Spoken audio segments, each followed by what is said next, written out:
Hey, Todd Ehrlich with Digital Enamel, and I have the great honor of talking about dentistry and careers with Dr. Sarah Jockin in Florida. And Sarah, thank you so much for joining me today. A pleasure as always, Todd. A pleasure as always. I can't wait to chat with you a little bit more about what's going on in the world. How's your practice doing? Oh, I'm doing okay. I've got a small practice. You know, we don't have huge expenses or anything, and so we're doing okay. We ran through a couple stumbles through pandemic stuff, but we're going to be Yeah. okay. Well, who didn't? Yeah, It no. looks like So you're doing well. now you're how long have you been practicing dentistry? And you're in Florida, correct? Yes, I am in Florida. I graduated from dental school in 2009, and then I associated for a little bit. In 2011, I started a scratch practice, and that was quite the experience. Really enjoyed the ride, and it grew fast. And then we moved out of that building 5 years later because we just outgrew the space that we were in. It was only up to 6 ops, and then built a scratch office just 3 miles down the road, and built my dream office. 11 ops. We had 3 dentists there, in-house lab, 24 people altogether. So it was really fun to do it, but at the same time, with the new construction and all of that, it was quite a debt burden, Wait, I actually. gotta stop you. You have 24 people working for you, and you grew Yes. like how we got to go back. So you started in 2009. How fast did it take you to get to 24 people? That blows my mind. 2011 is when I started the scratch practice with Oh, 2 employees. And then at 8, I think we were up to 24 at the 8-year mark when I actually affiliated with Heartland at that point. oh, so you joined, so And you grew this big gigantic practice, and then you joined Heartland, which is a big DSO, right? it is a big DSO, but while it's big, it's not cookie cutter. So before I joined, I really thought all DSOs were the same, that there are practices that all look alike, and you go in there as a dentist, you're being told what to do, you're being told what insurance plans to take, what materials to use, what to diagnose. That was kind of my worldview of DSOs. Okay. And then yeah, you Oh, were going to say? oh no, I was just agreeing with you. No, because that's kind of my perception about DSOs. So, uh, they're not like that, I guess, at Heartland. No, they're not. I'm sure there are some like that out there, but that's not anything that you want to, subject your patients to, I think. My view about DSOs changed when my very good friend and mentor, Dr. Lieberman, decided to sell his practice. And he had a really big practice, super duper provider, been in practice for 30 plus years, high end, some PPOs, but mostly fee for service. And he couldn't find a buyer. And he actually started looking into DSOs, and he affiliated with Heartland. And I remember him telling me, and me telling him, what on earth are you doing selling out? Don't do it, and trying to keep him from doing it, actually. Mm. And then that was in 2017 or 2016. And then 2 years later, he was still super happy, affiliated. His holdback period had expired, but there's no slowing him down at this point. He's still working. And so I sat down with him and I said, well, how is it? Like, what kind of dentistry are you doing now? And he says, well, the same. I'm doing the same thing I was doing before, same team members, same patients, same insurance plans, the few PPOs that he took. And he was really happy because he had the support now that he didn't have before, and he was making more money also. So Mhm. that became interesting to me. And I wasn't struggling. I was thriving, but at the same time, I really didn't like that burden of debt. And what I didn't like was that if I left town for speaking engagements and my associates had any issues, they would always call me, which I get, and I wanted them to call me, but I was never really fully away from the practice and not responsible for it. So I wanted support for that. I wanted a team at the office that could run it, that could run the patient care aspect, and that I felt like my patients were in excellent hands with. So Heartland provides that, and it's been a So great ride. And was that the main factor that got you to sign on with a DSO? Was it just the it was the support? main factor for me to look. And then I looked at several ones. I looked at smaller ones. I looked at ones where there was more growth potential if I wanted to become an entrepreneur again and open more practices. And Mhm. I weighed my options, but I wanted to simplify life, right? I wanted to make dentistry my profession and not my life. because that's kind of how it felt when I owned the practice outright, that it was really taking over all aspects of my life. And it was productive and it was successful, but it was also leading to more stress than I wanted to, and a little bit of burnout, actually. And now having the support that I have and having the structure that we have and being a W-2 employee is fantastic for me, especially, I'm open with my patients about the transition. I don't hide it from anybody, but it doesn't come up with every patient. And the patients that I haven't told it about, they have no idea that we affiliated almost 2 years ago now, because for them, nothing has changed. We still have the same team members. We still do the same procedures. We still care about them as patients.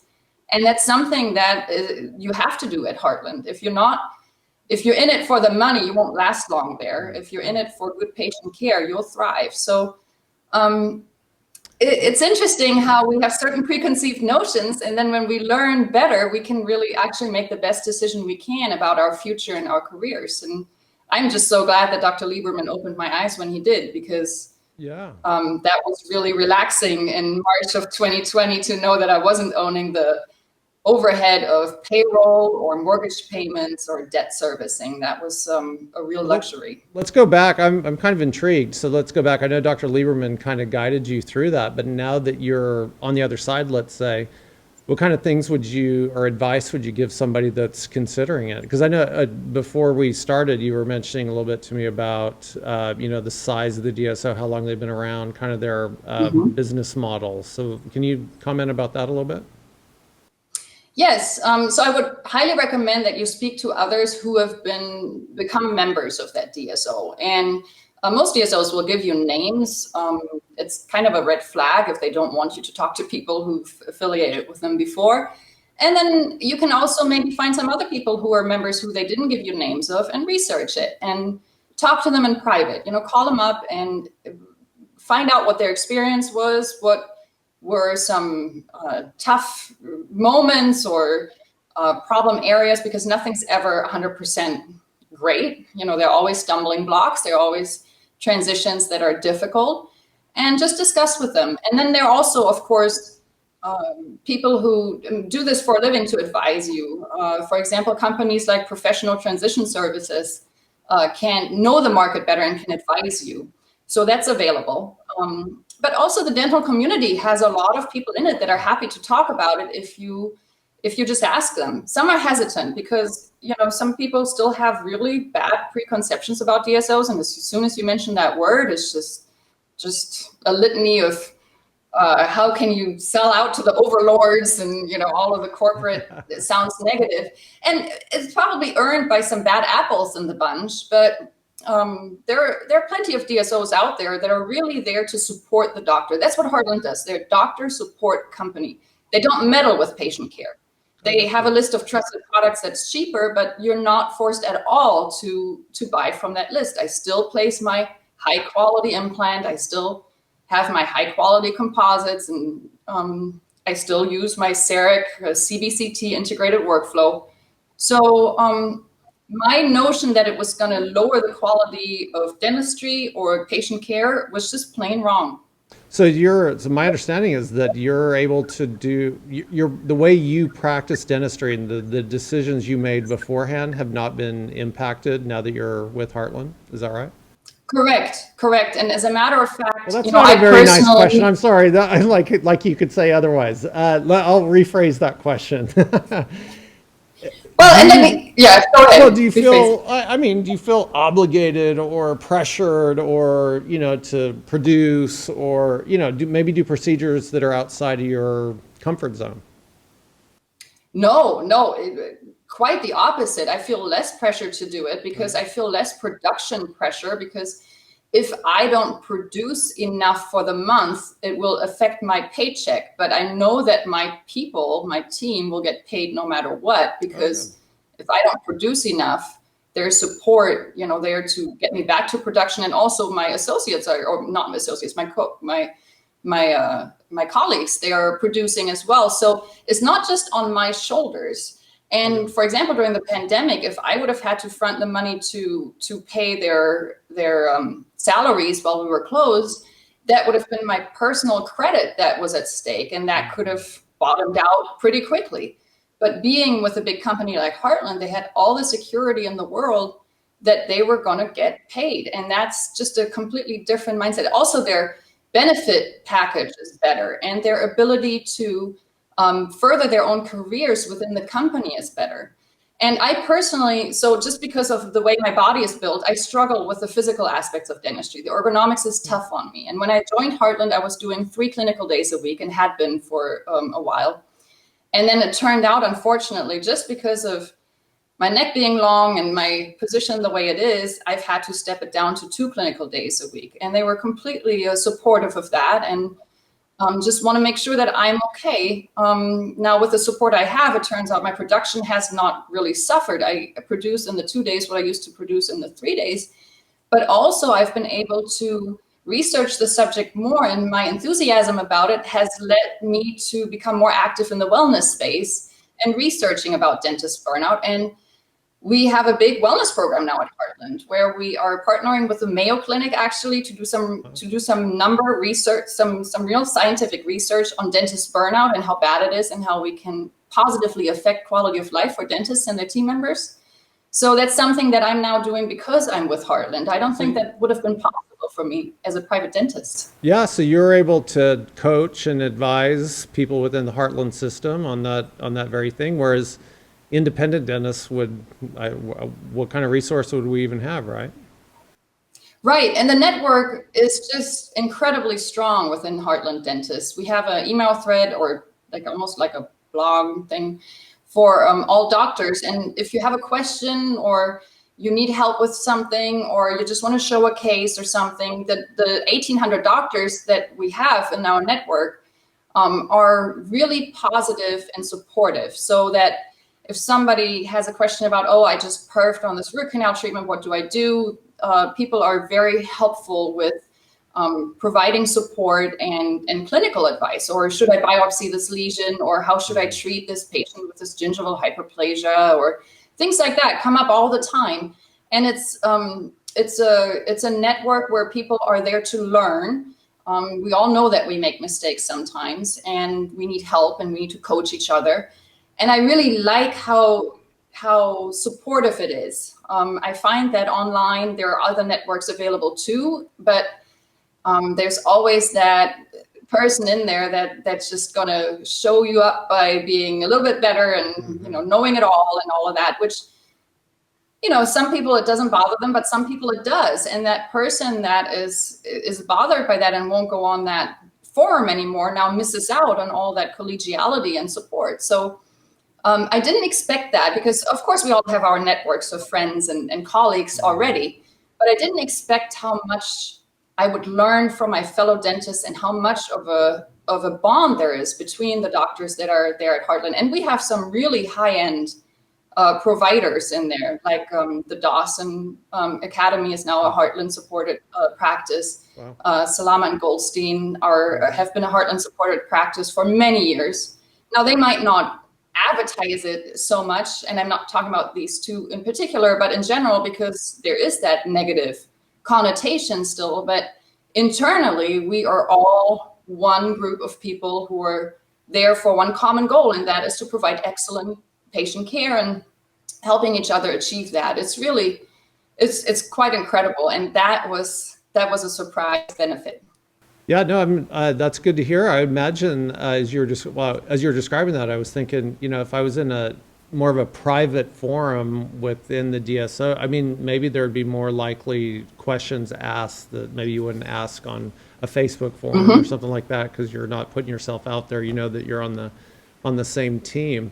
I think that would be I'm not in an organization like this, but I would imagine that this would be really good for new graduates coming out and then kind of joining the family. I know you joined by kind of merging your own practice, but what about the new graduates or the dentist that doesn't already have a private practice? What is their story? Right. So the new dentist still has a really good spot in Heartland, because often the offices have more than one dentist, and they try and pair up an experienced doctor as a mentor with a new grad as a mentee. But they also open a lot of de novo practices every year. I think the last year it was like 60 or 70 de novo practices we opened. And that gives an opportunity for, again, a seasoned doctor and a new grad to pair up and perform patient care. And it's that, you're exactly right, it's that vulnerability that we're able to exhibit towards each other that allows us to get stronger and better and better clinicians. Plus, the educational offering at Heartland internally is just incredible. For example, tomorrow I'm leading an implant course for Heartland at my practice as the host mentor, where there are several student doctors who are now placing implants under the supervision, and everybody has their own mentor. It's a one-on-one student to faculty ratio. They bring the patients in. We have the reps from the implant company there, of course, as well for support. And we're treating patients live. And that's the best way to learn. And now they live near me or whatever mentor doctor they have. They can, the next case they have, they might just do with a mentor doctor together at a practice, or they might do it on their own with just remote supervision. So you create a network where you can safely grow. Never do we encourage that you become like this cowboy dentist that just does things that you're not ready to do. There's no way I'm going to do a root canal treatment on a molar in my whole life. I mean, I have limited my practice to pathology anyway. But you can tell me all you want how productive a molar endo with buildup and crown is. There's no way I'm going to do that. And nobody would ever push me. They might ask, hey, doctor, are you interested? Because we have these resources. But they would never say, hey, you got to do some endo to make some sort of quota. It's perfectly fine if you refer procedures out that you're not comfortable doing. Now, how did your, because you already started with the practice with 24 people, which again blows my mind because I've got 4. I'm not mature enough to manage more. That's beautiful, Todd. Having an overhead of 4 team members, that is something that will get you even through tough times like COVID. I don't even want to know what those payroll taxes are. But anyway, how did they respond? Or, I mean, how did you move your team members into Heartland in a way that it was going to benefit them as well? Very good question, Todd. And that's a delicate thing also with the associates, right? Oh, so yeah. the team members found out 2 weeks before we signed papers. So a deal like that is about 3 to 6 months in the making. So you tell the team relatively late. And it's just a true and tried way to do it. I didn't lose a single team member over the transition. And that has to do, in fact, with the guidance that Heartland gave me on how to go about it. They're really good at it by now because they've done it a lot of times. And what we look for is a win-win situation, because if it's not a win-win, it's actually a lose-lose, because you can't have one side of the merger be successful and happy and the other one not. It doesn't work out. So I noticed what was most important for my team is that they saw that I was on board and I was optimistic. And you take a leap of faith when you affiliate with a big organization, because you don't really know everything that's going to happen. You don't know every scenario that is going to happen and how they're going to react at home office and how you're going to like it. And so you're always taking somewhat of a leap of faith. So it's scary. But what's important is that you tell your team that you're committed to everybody's success, that you're still the boss at the practice, because you are. The doctor, it's a doctor-led organization. So what you say goes in your office. You have complete autonomy. You have guidance on how to deal with the team, and they have systems. And at first I was still, resisting the systems a little bit because, I had this fancy practice and I knew better because I'd become successful. But really they do know better because they have systems that just make sense. And for example, I took a communications class a couple months after joining Heartland. And that's the first time I really learned the importance of putting the team first, because I had always had the philosophy of putting my patients first. Patients first, team second, myself last, right? Or third. Well, that's exactly the wrong way around, turns out. Your team is way more important than your patients. Patients will come, patients will go. You'll have some excellent ones. You have a lot of great ones. You have some crappy ones. But your team is what you see every day, week in, week out. And if you put your team first and you make that clear to them, and you make it clear to your patients, actually, in a situation where there's a patient complaint, you back up your team members. Even if they make a mistake, you can say, okay, they made a mistake, but you still back up your team members first. It creates a different opportunity for growth and vulnerability of your team members within the practice. And it's a very powerful thing. And that's something that I never had really looked at that way. And Heartland taught me the importance of putting your team first and really putting yourself first. But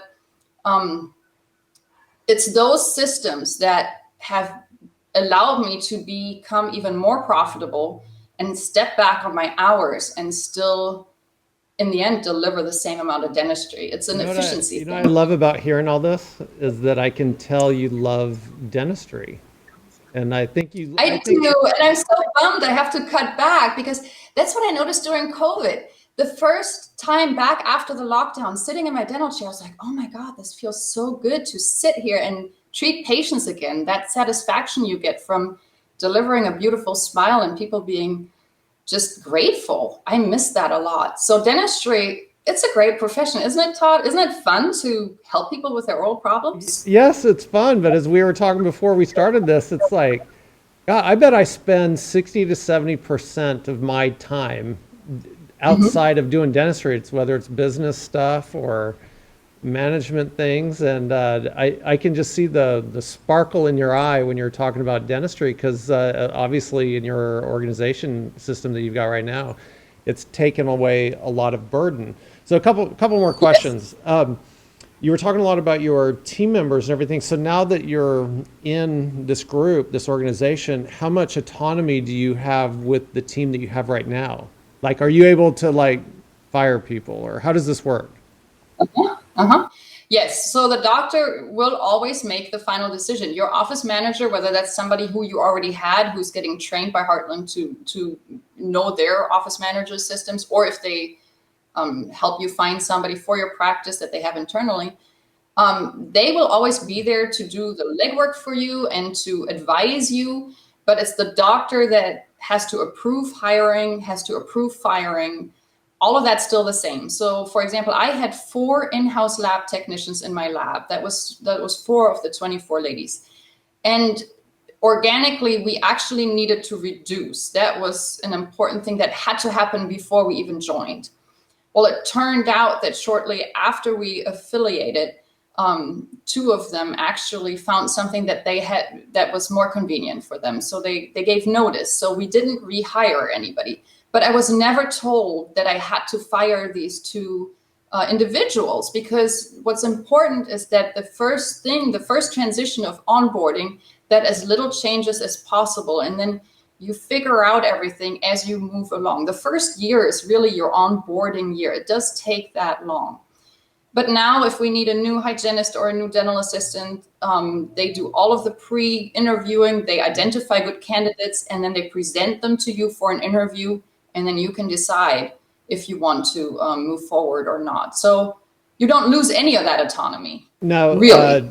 I assume this, like, let's say there's another, I don't know, what do you call it, an affiliate office, or a colleague office or whatever. Maybe they have one too many hygienists or something, and they know you're Right. missing a hygienist. Do you Mm-hmm. work through the other offices where you For sure. maximize individual locations? Yes, even when you have somebody call out sick or anything like that, Oh, assistance. The first place we look is at offices around the area, and then we have a temp agency we work with, and okay. to fill in, because we've had people have to quarantine for potential exposures here and there, and so you all of a sudden you lose a team member for a week or two. It's really difficult to adjust the schedule quickly, but we've had many situations where, or a hygienist didn't have a huge workload in one office, so they condensed it to 4 days and then did the 5th day over with us for several Oh. months. And that there's a great resource and network there.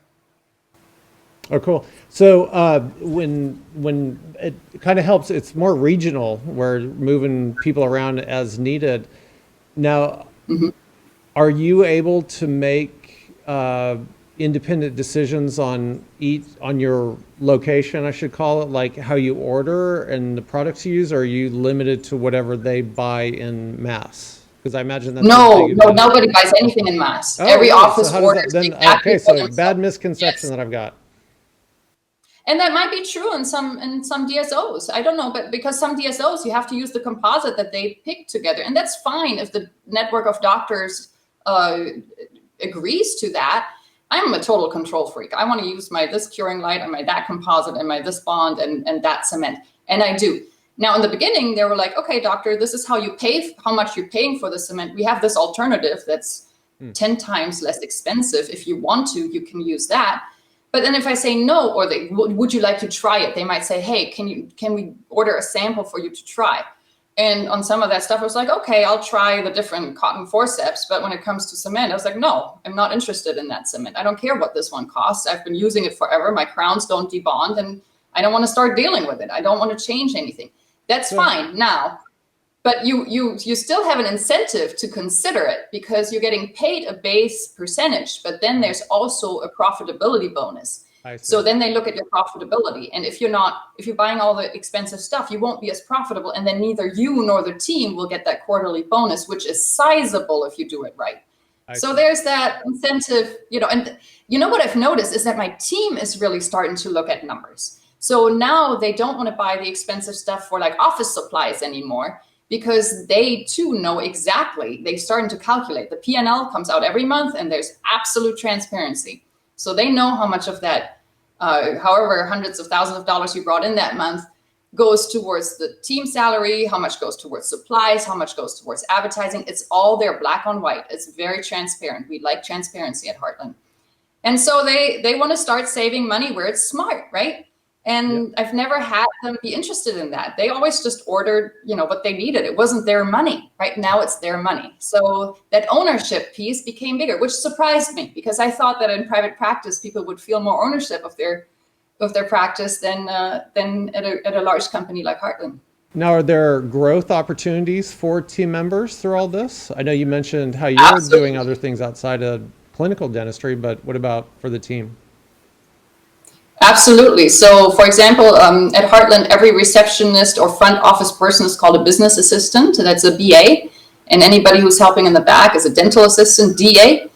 But then there's management, right? There's a practice manager of operations, and then there's your regional manager of operations, and then there's a regional director. So all of those positions, manager positions, are potential career ladders for both the BAs and the DAs, because maybe the DAs want to get out of clinical dentistry. Also at home office, there's a myriad of positions there are that people can apply for and grow into. It's such a big company. We have a department for everything, basically, right?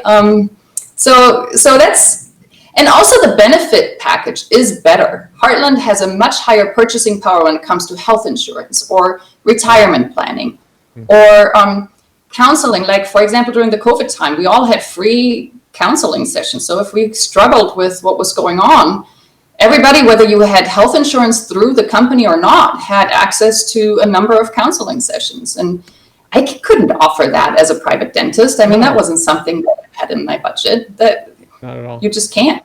So you painted an unbelievable picture of this. What's the catch? Give me the catch. What's the catch? And see, that's what I asked Dr. Lieberman. I was like, Larry, come on, what's the catch? And he's like, I'm still looking for it, actually.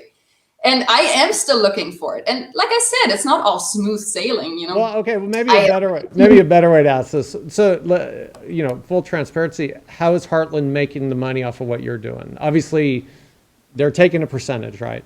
Is that what they're doing? But think about it. We have over 1,000 offices contributing to home office. So you get these enormous efficiencies. Our IT department is great. Our answering machine service for answering calls when the lines are down at the office or you're just out of the office, that department gets paid. But all of that is possible because there's so many practices paying in with their monthly profitability. And at first I got caught on the numbers, what percentage am I getting paid? Is it this percentage or that percentage? In the end, having been with Heartland for a while now, I don't care what that number is. In the end, I'm getting compensated extremely fairly for the work that I do. Like I said, I'm making more money than I used to. Maybe I wasn't as profitable, but don't get caught up on that number. That's not what it's about. It's about how well are you taking care of your patients and what's your take-home number at the end. And if you're smart and you're profitable, that take-home number is a lot more than that percentage point that you look at in the first place. What I feel you saying is that being in a quality organization that you're in is that it helps you be a better dentist, it helps you be a less stressed clinician, and that's got to be better for your ultimate patient care. And really what I love hearing from you is that it is about the patient base and the patient care. Through this entire discussion, you've not really talked about money other than my questions. And so I think that's probably a hang up and misconception that, a lot of independent dentists like I have, that it's just about the money, it's the advertising. We get mad when a big organization pushes us out locally or something, but you just have more resources, I guess, right? Yes, and it has to come from the top. So as soon as I considered affiliating, I was put in contact with Pat Bauer. Pat Bauer is the president and CEO of Heartland Dental. Him and Dr. Rick Workman are the two that lead the company. And I've had plenty of contact with both because they make themselves available.